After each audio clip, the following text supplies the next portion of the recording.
अब हमें डिस्कस करना है कि प्लाज्मा में जो फ्री फैटी एसिड कंसंट्रेशन है वो किस तरीके से रेगुलेट होती है, क्योंकि हमें ये समझ में आ गया कि प्लाज्मा में जो फ्री फैटी एसिड है वही मेन कल्प्रेट है कि वो आइदर लिपिड की कंसंट्रेशन ब्लड में इंक्रीज़ करवाएगी या डिक्रीज़ कराएगी।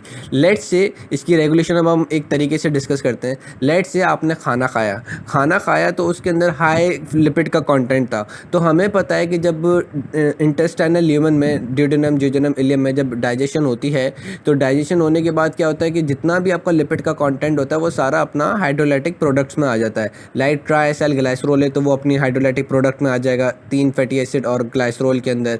साथ साथ में आपके पास अगर कोलेस्ट्रॉल एस्टर होता है खाने में तो वो कोलेस्ट्रॉल और है ना आपकी फैटी एसिड में अलग हो जाएगा, क्योंकि ये चीज़ याद रखना कोलेस्ट्रॉल एस्टर लिपिड है। तो जो कोलेस्ट्रॉल जो होता है, कोलेस्ट्रॉल आपका खुद एक अल्कोहल है, स्टीरोल है, स्टीरॉयडल लिपिड होता है। लिपिड्स की एक टाइप है स्टीरॉइड्स। तो ये हमारे पास स्टीरॉयडल लिपिड है, लेकिन जब स्टीरॉइड्स के अंदर हम OH ऐड कर देते हैं तो ये हमारे पास स्टीरोल बन जाता है और कोलेस्ट्रॉल एक अल्कोहल बन जाता है। फिर जब इस कोलेस्ट्रॉल के साथ हम एक फैटी एसिड अटैच कर देते हैं वाया कोलेस्ट्रॉल एस्टर लिंकेज तो ये हमारे पास एक लिपिड बन जाता है। कोलेस्ट्रॉल एस्टर हमारे पास एक लिपिड बन जाता है। वैसे कोलेस्ट्रॉल क्या है? एक अल्कोहल है, स्टीरॉयडल अल्कोहल है। ठीक, तो अब कोलेस्ट्रॉल एस्टर को हमने क्लीव करा दिया किसके अंदर? कोलेस्ट्रॉल और उसके अंदर फैटी एसिड के अंदर। ठीक, तो जितना भी आपके पास लिपिड का कंटेंट होता है वो ड्यूरिंग द डाइजेशन वो हमारे पास इंटेस्टाइनल ल्यूमन में हाइड्रोलाइटिक फॉर्म में आ जाता है। जब वो हाइड्रोलाइटिक फॉर्म में आ जाता है तो वो इंटेस्टाइनल सेल्स इनको एब्जॉर्ब करेंगे। एब्जॉर्ब करने के बाद क्या होता है, इंटेस्टाइनल सेल्स के अंदर ही हमारे पास क्या होता है, दोबारा एस्टेरिफाई हो जाते हैं। दोबारा हमारे पास क्या होता है, एस्टेरिफाई हो जाता है। लाइक आपके पास जो फैटी एसिड है, दूसरा फैटी एसिड, तीसरा फैटी एसिड। अच्छा, ये डायरेक्टली ऐसा नहीं होता कि फैटी एसिड लिया आपने, उसको अल्कोहल ग्लाइसरोल के साथ लगा दिया, चलो भाई एक आपका पास बन गया। उसके बाद फिर दूसरा फैटी एसिड लिया, उसको ग्लाइसरोल के साथ लगा दिया, तीसरा फैटी एसिड लिया, उसको ग्लाइसरोल के साथ लगा दिया, आपका बन गया ट्राइएसाइल ग्लाइसरोल। ऐसा नहीं होता। आपको सबसे पहले क्या करना पड़ता है, फैटी एसिड को एक्टिवेट कराते हैं। फैटी एसिड को हम एक्टिवेट कराते हैं कैसे? फैटी एसिड को हम कहते हैं असाइल। असाइल के साथ हम CoA अटैच कराते हैं तो ये हमारे पास क्या बन जाता है, असाइल CoA। फिर ये असाइल CoA जो होता है वो हमारे पास फैटी ग्लाइसरोल के साथ अटैच होता है। जब वो ग्लाइसरोल के साथ अटैच हो रहा होता है तो वो CoA ग्रुप जो हमने लगाया था वो रिमूव हो जाता है, फिर असाइल जो है वो ग्लाइसरोल के साथ अटैच होता है। इसी तरीके से ग्लाइसरोल को भी हमें एक्टिवेट बनाना होता है। ग्लाइसरोल का जो थर्ड OH होता है उसके साथ हम फॉस्फेट लगाते हैं एज ग्लाइसरोल फॉस्फेट। ग्लाइसरोल को हमें एक्टिवेट कराना होता है, उसके लिए हम क्या लगाते हैं, ग्लाइसरोल फॉस्फेट बनाते हैं by addition of phosphate at the third OH of glycerol, by the addition of phosphate at the third OH of glycerol। तो हमने क्या किया कि ग्लाइसरोल को एक्टिवेट करा दिया एज ग्लाइसरोल फॉस्फेट। ठीक है, तो हमारे पास एक हमने असाइल अटैच करवाया, असाइल CoA को हमने अटैच कराया ग्लाइसरोल के एक OH के साथ। तो जब हम अटैच करवा रहे थे तो असाइल के ऊपर जो CoA था वो हट जाएगा, एक असाइल ऐड हो जाएगा वाया एस्टर लिंकेज। इसी तरीके से दूसरा असाइल जो होगा वो भी हमारे पास अटैच हो जाएगा। लेकिन जब हम तीसरा असाइल ऐड कर रहे होंगे तो हम ग्लाइसरोल में से फॉस्फेट को रिमूव करा देंगे और फिर हमारे पास ट्राइएसाइल ग्लाइसरोल बन जाएगा। ये एक प्रोसेस है ना ट्राइएसाइल ग्लाइसरोल बनाने का। ठीक, अब ये जब ट्राइएसाइल ग्लाइसरोल हमारे पास बनेगा, इसी तरीके से कोलेस्ट्रॉल एस्टर बनेगा, तो ये चीज़ें हमारे पास काइलोमैक्रोन पे अटैच हो जाएंगी। काइलोमैक्रोन इनको लिम्फ के अंदर लेकर जाएगा। लिम्फ में से लेके जाने के बाद ये हमारे पास सुपीरियर वेना कावा में पहुंचेगा। सुपीरियर वेना कावा से हमारे पास सर्कुलेशन में आ जाएगा। आने के बाद वो हमारे पास लिवर में जाएगा। अब अगर आपका फैट कंटेंट ज़्यादा था तो काइलोमैक्रोन ज़्यादा से ज़्यादा आपका फैट कंटेंट जो है वो लिवर में ट्रांसपोर्ट करा देगा। अब लिवर स्टोर नहीं कर सकता, मैंने आपको पहले भी बताया था लिवर जो है वो फैट स्टोर कर नहीं सकता। तो लिवर क्या करेगा कि काइलोमैक्रोन्स ने जो इसके पास फैटी एसिड्स को, ट्राइग्लाइसराइड्स को, जो भी चीज़ें इसने सिंथेसाइज, जो भी चीज़ें इसने भेजी होंगी, ठीक है, जो भी चीज़ें इसने भेजी होंगी तो उनको ये क्या करेगा, ये लिवर में पहुंचा देगा। साथ साथ में अगर डाइट के अंदर ग्लूकोज का कंटेंट भी बहुत ज़्यादा था, अच्छा खासा अगर ग्लूकोज का कंटेंट था तो लिवर क्या करेगा, ग्लूकोज की ऑक्सीडेशन तो कर देगा लेकिन एक्सेसिव अमाउंट ऑफ ग्लूकोज को भी वो कन्वर्ट करा देगा किसके अंदर, उसको कन्वर्ट करा देगा ट्राइएसाइल ग्लाइसरोल में। वो कैसे कि ग्लूकोज से हमें पता है कि है ना, ग्लूकोज की जब ऑक्सीडेशन होती है तो हमारे पास ग्लाइसरोल 3 फॉस्फेट आ जाता है, ग्लाइसरोल फॉस्फेट। अब उस ग्लाइसरोल फॉस्फेट को लेगा और एक फैटी एसिड को लेकर अटैच करा देगा, बना देगा ट्राइएसाइल ग्लाइसरोल। तो लिवर क्या करता है, लिवर हमारे पास ट्राइग्लाइसराइड की सिंथेसिस भी करा देता है। हाई आपकी जो मील होती है, आपने जब खाना बहुत ज़्यादा खाया होता है, अगर उसमें है ना लिपिड की कंसनट्रेशन भी ज़्यादा थी, ग्लूकोज की भी ज़्यादा थी, तो लिपिड तो हाई लिपिड कॉन्टेंट तो गया लिपिड में, साथ साथ में जो आपका ग्लूकोज ज़्यादा ज़्यादा क्वांटिटी में चले गए उसको भी वो कन्वर्ट करा देगा किसके अंदर, लिपिड के अंदर। अब ये एक्सेसिव अमाउंट ऑफ लिपिड जो है in the form of triacylglycerol, in the form of cholesterol ester, in the form of phospholipid, in the form of free fatty acid, ये 4 फॉर्म के अंदर ये हमारे पास नीचे आएंगे, मतलब लिवर से VLDL में बना, ठीक है, VLDL से ये हमारे पास सर्कुलेशन में आ जाएगा। जब ये सर्कुलेशन में आएंगे तो अब सर्कुलेशन का लिपिड का कंटेंट क्या हो गया, इंक्रीज हो गया है। कैसे इंक्रीज हुआ कि VLDL और काइलोमैक्रोन अभी सर्कुलेशन में ज़्यादा क्वांटिटी में और इनके साथ लिपिड अटैच है, तो लिपिड का कंटेंट जो है वो हमारे पास ब्लड के अंदर ज़्यादा है। अब हमें इस लिपिड के कंटेंट को कम करवाना है, यानी कि हमें इनको स्टोर करवाना पड़ेगा। तो स्टोर करवाने के लिए क्या होता है कि सर्कुलेशन के अंदर जो आपकी कैपिलरी वॉल होती है, मैंने तस्वीर भी बनाई है, कैपिलरी जो होती है उसके वॉल के ऊपर, यानी कि कैपिलरी के एंडोथेलियल सेल्स, उस एंडोथेलियल सेल्स के ऊपर हमारे पास एक है ना एंजाइम लोकेटेड होता है जिसको हम कहते हैं लाइपोप्रोटीन लाइपेज। उस कैपिलरी वॉल के ऊपर, जो कैपिलरी वॉल से मुराद के एंडोथेलियल सेल के ऊपर हमारे पास क्या होता है, एक एंजाइम होता है जिसको हम कहते हैं लाइपोप्रोटीन लाइपेज। अब वो लाइपोप्रोटीन लाइपेज क्या करेगा, वो एक्चुअली वो कैपिलरी वॉल के साथ अटैच होता है, जो एंडोथेलियल सेल्स होते हैं उनके साथ अटैच होता है by the help of heparin sulphate. ये आपने याद रखना है कि लाइपोप्रोटीन लाइपेज जो होता है वो एंडोथेलियल सेल के साथ किस चीज़ से अटैच होता है, वो अटैच होता है बाय हेपरिन सल्फेट। अब ये हेपरिन सल्फेट के साथ अटैच है किसके ऊपर, आपकी कैपिलरी वॉल की सेल्स के ऊपर। अब वो अपनी वॉल से निकलेगा, हेपरिन सल्फेट्स को छोड़ के वो हमारे पास सर्कुलेशन में आएगा लाइपोप्रोटीन लाइपेज, और वो फिर क्या करेगा, वो हमारे पास इन काइलोमाइक्रोन और VLDL के ऊपर ऐड करेगा, और उसमें से फिर हमारे पास क्या करेगा, ट्राइएसाइलग्लाइसरोल्स को मतलब क्लीव कराएगा। उसमें ये जो लाइपोप्रोटीन लाइपेज जो है वो VLDL और काइलोमैक्रोन के ऊपर ऐड करेगा, उसमें देखेगा कि ट्राइएसाइलग्लाइसरोल का है। जैसे ही उसको ट्राइएसाइलग्लाइसरोल देखेगा उसको फैटी एसिड्स और ग्लाइसरोल के अंदर क्लीव करा देगा, ठीक है। उसके बाद क्या करेगा, कोलेस्ट्रॉल एस्टर देखेगा कि यार कोलेस्ट्रॉल एस्टर किधर है, फिर कोलेस्ट्रॉल को और उसके ग्लाइसरोल को, कोलेस्ट्रॉल और फैटी एसिड को अलग करा देगा। साथ साथ में वो फिर फॉस्फोलिपिड्स को देखेगा तो उनकी क्लेवेज करा देगा, तो हाइड्रोलाइटिक प्रोडक्ट्स को दे देगा, ठीक है। हाइड्रोलाइटिक प्रोडक्ट्स फिर जो के करीब करीब में टिश्यूज़ होंगे वो उन हाइड्रोलाइटिक प्रोडक्ट्स को अपनी तरफ एब्जॉर्ब कर लेंगे, लेकिन ज़्यादा के तौर पे नहीं, क्योंकि ज़्यादा सेल्स जो हैं वो स्टोर नहीं कर सकते लिपिड्स को।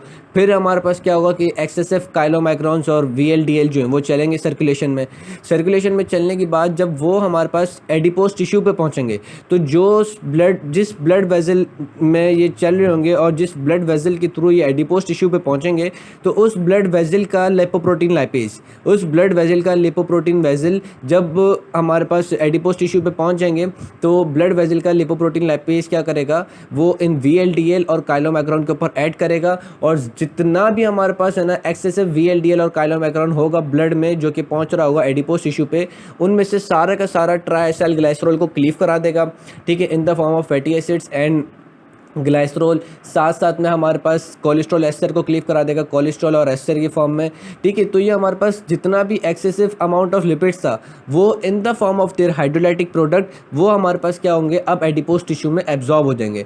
फिर एडिपोज टिश्यू में जब ये एब्जॉर्ब हो जाएंगे तो अब हम इनकी कराएंगे एस्टेरिफिकेशन, क्योंकि हमें इनको स्टोर्ड कराना है, और स्टोर्ड फॉर्म क्या है, एस्टेरिफाइड फॉर्म इसकी स्टोर्ड फॉर्म होती है। ट्राइएसाइलग्लाइसरोल जो है वो इसकी स्टोर्ड फॉर्म होती है।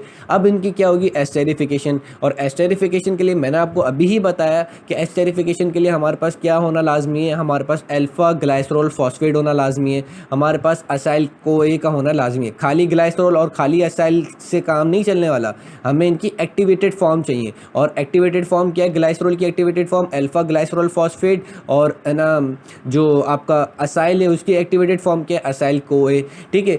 तो अब एडिपोज टिश्यू के अंदर क्या मसला है, एडिपोज टिश्यू के अंदर मसला ये है कि हमारे पास है ना ग्लाइसरोल को कन्वर्ट करने के लिए, जो हमें है ना ग्लाइसरोल फॉस्फेट बनाने के लिए हमें क्या होता है, हम एक एंजाइम लगाते हैं जिसको हम कहते हैं ग्लाइसरोल काइनेज एक एंजाइम होता है जो कि क्या करता है, ग्लाइसरोल को कन्वर्ट कर देता है किसके अंदर, ग्लाइसरोल फॉस्फेट के अंदर। आपको ये चीज़ याद रखनी है, ग्लाइसरोल काइनेज क्या काम करता है, ग्लाइसरोल काइनेज ये करता है कि वो ग्लाइसरोल को कन्वर्ट करा देता है किसके अंदर, ग्लाइसरोल फॉस्फेट के अंदर। अब जब ये ग्लाइसरोल फॉस्फेट बनेगा तभी आप असाइल को इस ग्लाइसरोल फॉस्फेट के साथ अटैच कर सकते हैं। लेकिन अगर आपके पास अल्फा ग्लाइसरोल फॉस्फेट ही नहीं हुआ तो आपके पास एस्टेरिफिकेशन नहीं हो सकती। अब एडिपोज टिश्यू में तो आपके पास खाली आ गया ग्लाइसरोल, ठीक है, आपने लिपोप्रोटीन लाइपेज ने क्या किया, ग्लाइसरोल भेज दिया, असाइल को ए भेज दिया। अब एस्टेरिफिकेशन के लिए हमें क्या चाहिए, अल्फा ग्लाइसरोल फॉस्फेट, हमें क्या चाहिए, अल्फा ग्लाइसरोल फॉस्फेट। तो अब हमारा तो मसला आ गया कि यार अल्फा ग्लाइसरोल फॉस्फेट जो है अब मतलब मैं कहाँ से लेकर आऊँ, क्योंकि एडिपोज टिश्यू में ये मसला आ जाता है, एडिपोज टिश्यू में ये मसला है कि वो है ना उसके अंदर ग्लाइसरोल काइनेज नहीं होता। एडिपोज टिश्यू में क्या मसला है, ग्लाइसरोल काइनेज नहीं होता। तो अब ये एडिपोज टिश्यू क्या करता है, एडिपोज टिश्यू ये करता है कि जो इसके पास ब्लड से ग्लूकोज आ रहा होता है, जो ब्लड से इसके पास क्या आ रहा होता है, ग्लूकोज आ रहा होता है, क्योंकि हमने देखा था कि हाई मील के अंदर हमारा ग्लूकोज कंटेंट ज़्यादा था, ग्लूकोज कंटेंट भी ज़्यादा था, लिपिड कंटेंट भी ज़्यादा था। तो जब आपका ग्लूकोज कंटेंट ज़्यादा होता है तो फिर टिश्यूज़ फेवर करते हैं ग्लूकोज की यूटिलाइजेशन को।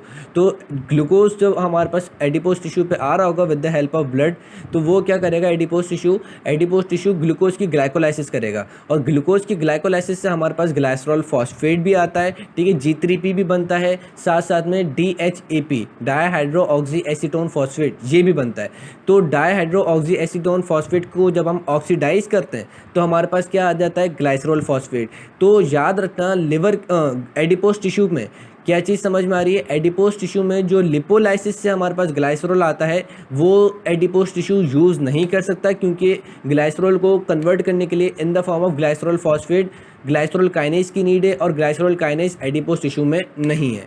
क्या चीज़ समझ में आ रही है कि लिपोलाइसिस से जो हमारे पास है ना ग्लाइसरॉल मिलता है उसको एडिपोज टिश्यू ग्लाइसरॉल फॉस्फेट में कन्वर्ट नहीं कर सकता, क्योंकि एंजाइम नहीं है, ठीक। लेकिन जो ये ग्लाइकोलाइसिस करेगा, क्योंकि हाई मील डाइट के अंदर ग्लूकोज का कंटेंट भी ज़्यादा था, तो ग्लूकोज की जब ये हाइड्रोलाइसिस करेगा, ग्लाइकोलाइसिस करेगा, तो उससे इसको क्या मिलेगा, ग्लाइसरॉल 3 फॉस्फेट प्लस DHAP, और इन दोनों को ये यूज़ कर लेगा किसके लिए, फॉर द एस्टेरिफिकेशन। DHAP को आप ऑक्सीडाइज करो तो आपके पास ग्लाइसरॉल फॉस्फेट मिल जाता है, फिर ग्लाइसरॉल फॉस्फेट और असाइल CoA इन दोनों को ये यूज़ करेगा एस्टेरिफिकेशन के लिए, और आपका एस्टर्ड फॉर्म स्टोर्ड हो जाएगा, आपका जो एडिपोज टिश्यू में आपकी एस्टर्ड फॉर्म स्टोर्ड हो जाएगी, ठीक। तो इस तरीके से लिपिड का कंटेंट हमने ब्लड में से कम कर दिया, नॉर्मल पे लेकर आ गए, सारा स्टोर करा दिया एडिपोज टिश्यू में। अब लेट सपोज कि आपके पास हो रही है स्टारवेशन हो रही है, आपको बॉडी के अंदर ग्लूकोज की कंसंट्रेशन कम हो गई है, ब्लड के अंदर ग्लूकोज की कंसंट्रेशन कम हो गई।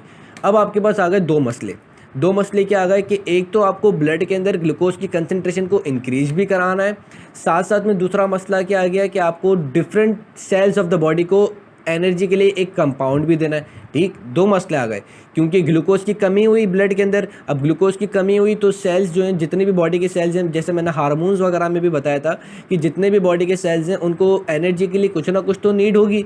अब जब ग्लूकोज की कंसंट्रेशन ब्लड में कम हो गई है तो फिर वो सेल्स किसको यूज़ करेंगे, सेल्स को यूज़ करना है, ऑक्सीडेशन करानी है, एनर्जी तो चाहिए सेल्स को, तो वो यूज़ करते हैं फैटी एसिड्स को।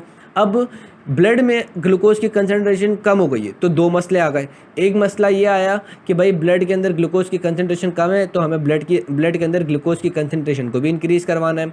दूसरा मसला क्या आ गया, दूसरा मसला ये आया है कि हमें एनर्जी भी प्रोवाइड करवानी टुवर्ड्स द टिश्यूज़। तो उसके लिए अब हमारे पास क्या होगा, उसके लिए हमारे पास एडिपोज टिश्यू के अंदर लिपोलाइसिस होगी।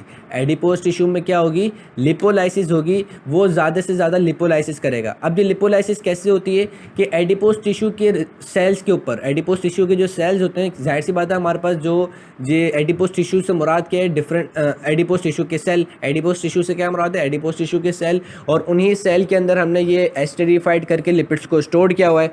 तो अब सेल क्या करेगा, सेल हमारे पास ये जो स्टोर्ड आपका वो था lipid in the form of triacyl glycerol in the form of cholesterol ester, उनको क्या करेगा, उनको यूज़ करवाएगा।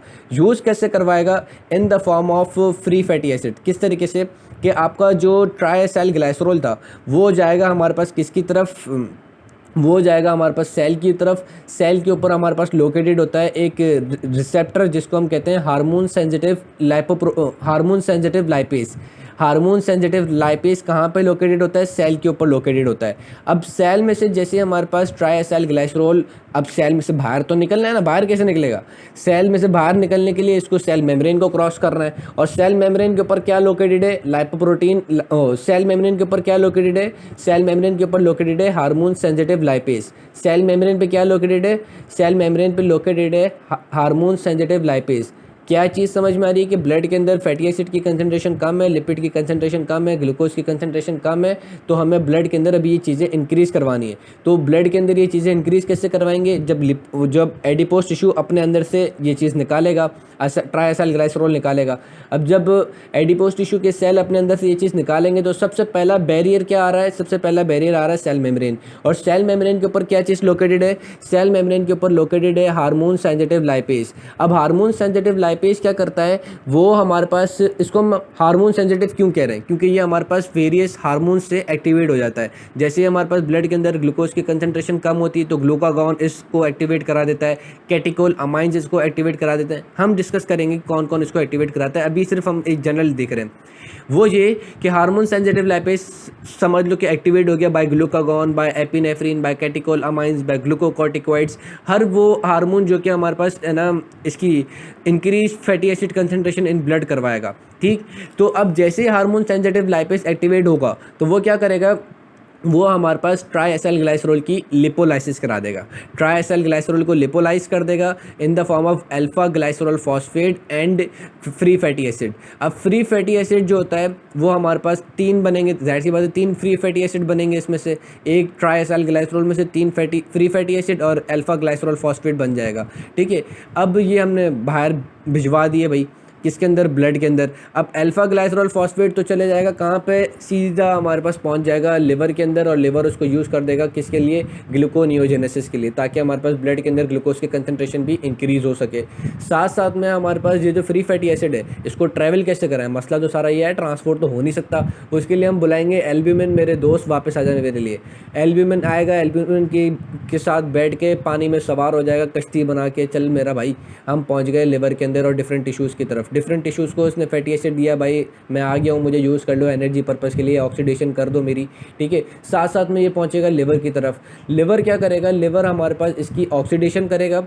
अब याद रखना, इसकी ऑक्सीडेशन से हमारे पास क्या मिलता है? इसकी ऑक्सीडेशन से हमारे पास मिलता है एसिटाइल को ए। जब हम फैटी एसिड की ऑक्सीडेशन करा देते हैं तो हमारे पास क्या मिलता है? एसिटाइल को ए। ऑक्सीडेशन से हमारे पास क्या मिला? एनर्जी तो मिली, साथ में क्या मिला? एसिटाइल को ए। और याद रखना, acetyl co A is a substrate for gluconeogenesis. तो हमारे पास क्या होगा? फिर ग्लूकोनियोजेनेसिस भी होना शुरू हो जाएगी। ठीक, लेकिन अगर हमारे पास एक्सेसिव अमाउंट में अगर हमारे पास ये फैटी एसिड जो है वो ऑक्सीडाइज होने लग गया तो हमारे पास याद रखना कि एक्सेसिव अमाउंट में एसिटाइल को ए एक्यूमुलेट हो जाएगा। फिर एसिटाइल को ए, जब 2 एसिटाइल को ए आपस में मिलते हैं तो वो हमारे पास बन जाता है एसीटो एसीटेट। जब 2 एसिटाइल को ए आपस में मिलते हैं तो हमारे पास क्या बन जाता है? Aceto acetate. और फिर वो हमारे पास है ना कीटोन बॉडी के फॉर्म में ब्लड के अंदर एक्यूमुलेट हो जाता है। और फिर कीटोन बॉडीज़ डायरेक्टली इसका कंटेंट कीटोसिस कीटोनीमिया नहीं हो जाता, यानी कि डायरेक्टली आपके पास कीटोन बॉडी बहुत ज़्यादा एक्सेसिव अमाउंट में एक्यूमुलेट ब्लड में नहीं होती। कीटोन बॉडीज़ का फॉर्मेशन होना अच्छी बात है, क्योंकि कीटोन बॉडीज़ जो है वो सबसे ज़्यादा टिश्यूज़ यूटिलाइज़ कर लेते हैं। कीटोन बॉडीज़ जो है वो टिश्यूज़ ज़्यादा यूटिलाइज़ कर लेते हैं। तो स्टारवेशन कंडीशन में आपके पास लिवर के अंदर एसिटाइल को ए भी बनता है फैटी एसिड से, साथ साथ में कीटोन बॉडीज़ भी बनती हैं। अब कीटोन बॉडीज़ क्या करती हैं? टिश्यूज़ ज़्यादा से ज़्यादा यूटिलाइज़ कर लेता है। लेकिन अगर हद से ज़्यादा बढ़ जाए, हद से ज़्यादा आपके पास कीटोन बॉडी फॉर्मेशन हो जाएगी ब्लड के अंदर, तो फिर आपका नुकसान है। तो फिर आपके पास कीटोसिस हो जाती है, कीटोनीमिया हो जाता है, ये फिर नुकसान दे। ठीक, तो ये एक जनरल हमें चीज़ समझ में आ गई कि ब्लड के अंदर फ्री फैटी एसिड कंसंट्रेशन कैसे रेगुलेट होती है। ब्लड के अंदर free fatty acid concentration regulate होती है by lipolysis and by esterification. अब हमें ये देखना है कि कौन से फैक्टर्स जो हैं वो हमारे पास लिपोलाइसिस इंक्रीज़ कराते हैं और कौन से फैक्टर जो है वो हमारे पास एस्टेरिफिकेशन करवाते हैं। अब एस्टेरिफिकेशन कौन करवाएगा? कि जब आपने हाई मील डाइट ली तो आपके पास क्या होगा कि ज़्यादा अमाउंट के अंदर आपके पास ग्लूकोज आ जाएगा, ज़्यादा अमाउंट में आपके पास क्या आ जाएगा? लिपिड्स आ जाएगा। तो फिर हमारे पास इसकी स्टोर्ड फॉर्मेशन हमें करवाना लाजमी है। ठीक हो गया। साथ साथ में इंसुलिन जो होता है, इंसुलिन आपके पास एस्टेरिफिकेशन करवाता है।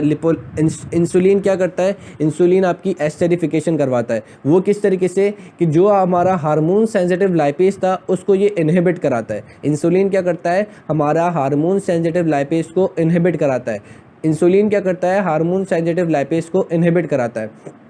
अब वो हार्मोन सेंसिटिव लाइपेज को इनहिबिट करा देता है। वो किस तरीके से? कि हार्मोन सेंसिटिव लाइपेज जो है, मैंने आपको हार्मोन्स के लेक्चर्स में भी बताया था कि हार्मोन सेंसिटिव लाइपेज जो है वो एक्टिवेट इस तरीके से होता है कि हमारे पास CAMP, हमारे पास ये एक्टिवेट ऐसे होता है कि ग्लूकागॉन और एपिनेफ्रिन एक्टिवेट इस तरीके से होता है, सॉरी पॉज आ गया था। हमारे पास ये जो हार्मोन सेंसिटिव लाइपेज जो है वो एक्टिवेट इस तरीके से होता है कि ग्लूकागॉन एपिनेफ्रिन, सबसे पहले हमारे पास कैटेकोलामाइन आ जाते हैं जिसमें एपिनेफ्रिन और एपिनेफ्रिन आते हैं। वो हमारे पास क्या करते हैं कि वो हमारे पास इस हार्मोन सेंसिटिव लाइपेज को एक्टिवेट कराते हैं। किस तरीके से एक्टिवेट कराते हैं भाई, ये एपिनेफ्रिन और एपिनेफ्रिन हमारे पास अटैच होंगे सेल मेम्ब्रेन के ऊपर, उसके ऊपर रिसेप्टर के ऊपर, रिसेप्टर से हमारे पास सेकेंडरी मैसेंजर सिस्टम को एक्टिवेट कराएंगे CAMP से हमारे पास ये हार्मोन सेंसिटिव लाइपेज जो है वो एक्टिवेट हो जाएगा। ठीक हो गया भाई। अब इंसुलिन क्या करता है, इंसुलिन इस CAMP को इनहिबिट करा देता है। इंसुलिन क्या करता है, इंसुलिन इस CAMP को इनहिबिट करा देता है। ठीक है, साथ साथ में हमारे पास क्या करता है, साथ साथ में ये हमारे पास फॉस्फोडाइएस्ट्रेस को एक्टिवेट कराता है इंसुलिन। और फॉस्फोडाइएस्ट्रेस क्या करता है, वो हमारे पास CAMP को टोटली क्लीव कर देता है। CAMP को हमारे पास क्या कर देता है, टोटली क्लीव कर देता है। तो हमारे पास हार्मोन सेंसिटिव लाइपेज जो है वो एक्टिवेट नहीं हो सकता। ठीक हो गया।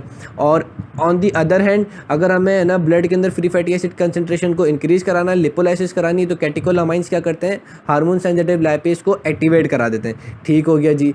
उसके बाद हमारे पास प्रोलैक्टिन जो है वो भी हमारे पास क्या करता है कि वो भी हमारे पास एस्टेरिफिकेशन को इंक्रीज कराता है। साथ साथ में इंसुलिन क्या करता है, इंसुलिन हमारे पास अलाउ करता है लिवर सेल्स को for the utilization of glucose. ठीक है, इंसुलिन क्या करता है, इंसुलिन हमारे पास ग्लूकोज की यूटिलाइजेशन करवा देता है। साथ साथ में इंसुलिन क्या करता है, इंसुलिन हमारे पास है ना एडिपोस टिश्यू को भी बोलता है कि तुम ज़्यादा से ज़्यादा ग्लूकोज यूज़ करो। अब जब इंसुलिन एडिपोस को कहेगा कि जब तुम ज़्यादा से ज़्यादा ग्लूकोज यूज़ करो तो ग्लूकोज की ग्लाइकोलाइसिस से हमारे पास क्या मिलेगा, अल्फा ग्लाइसरोल फॉस्फेट। अब जब अल्फा ग्लाइसरोल फॉस्फेट अवेलेबल ज़्यादा हो जाएगा तो हमें जाहिर सी बात है कि एडिपोस टिश्यू उस एक्सेसिव अल्फा ग्लाइसरोल फॉस्फेट को इन द फॉर्म ऑफ कन्वर्ट कर देगा, एस्टेरिफिकेशन कर देगा अल्फा ग्लाइसरोल फॉस्फेट की, अपने अंदर से लेगा, फैटी एसिड अपने अंदर से लेगा, और मतलब जो इसके अंदर जो फैटी एसिड होंगे उसको और अल्फा ग्लाइसरोल फॉस्फेट को अटैच करा के एस्टेरिफिकेशन कर देगा। तो ये भी चीज़ इंपॉर्टेंट है कि इंसुलिन ने क्या किया, इंसुलिन ने एडिपोस टिश्यू के अंदर ग्लूकोज की यूटिलाइजेशन इंक्रीज़ करवा दी, जिसकी वजह से हमारे पास सबस्ट्रेट ज़्यादा आ गया अल्फा ग्लाइसरोल फॉस्फेट। तो उसको तो फिर एडिपोस टिश्यू को उस अल्फा ग्लाइसरोल फॉस्फेट की एस्टेरिफिकेशन करवानी पड़ी।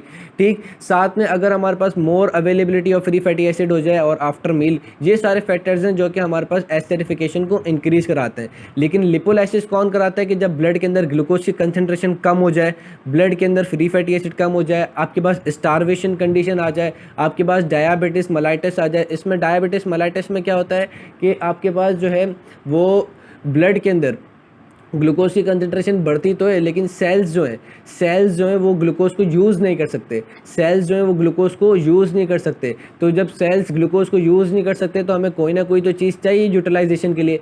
तो हमारे पास एडिपोस टिश्यू जो है वो अपने अंदर से ज़्यादा क्या रिलीज़ करवाता है, एडिपोस टिश्यू अपने अंदर से ज़्यादा फ्री फैटी एसिड्स को रिलीज़ करवाता है ताकि फिर वो डिफरेंट टिश्यूज़ जो हैं वो यूज़ कर सकें फॉर द एनर्जी पर्पस। ठीक, उसके साथ साथ आपको ये याद रखना है कि लिपोलाइसिस में इनिशिएटिव फैक्टर कौन है, इनिशिएटिव फैक्टर कैटेकोलामाइन से। साथ साथ में कैटेकोलामाइंस को अपनी मैक्सिमम एक्टिविटी के लिए थायराइड हार्मोन की नीड है। Catecholamines are the main precursors for increasing lipolysis by activating hormone sensitive lipase. ठीक हो गया। और thyroid hormones are required in the minimal amount, thyroid hormone are required in the minimal amount. उसके बाद जो next जो है वो है ग्लूकोकॉर्टिकॉइड, और ग्लूकोकॉर्टिकॉइड क्या करता है, CAMP की प्रोडक्शन इंक्रीज कराता है। ग्लूकोकॉर्टिकॉइड क्या करता है, CAMP की प्रोडक्शन को इंक्रीज कराता है। तो गाइज ये आप लोग का जो चैप्टर था ये बहुत ज़्यादा इंपॉर्टेंट था फॉर द बेसिक कॉन्सेप्ट्स।